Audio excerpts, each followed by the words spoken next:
BJP আপনাদের আধার card deactive করেছে, কিন্তু আবার অ্যাক্টিভও করে দিয়েছে।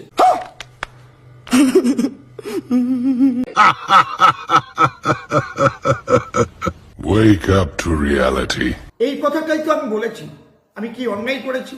কেন তৃণমূল থেকে যখন দিদি দাঁড়িয়ে বলেন যে ভোট না দিলে লক্ষ্মীর ভান্ডার বন্ধ হয়ে যাবে, ভোট না দিলে কন্যাশ্রী বন্ধ হয়ে যাবে, তখন কোনো দোষ হয় না?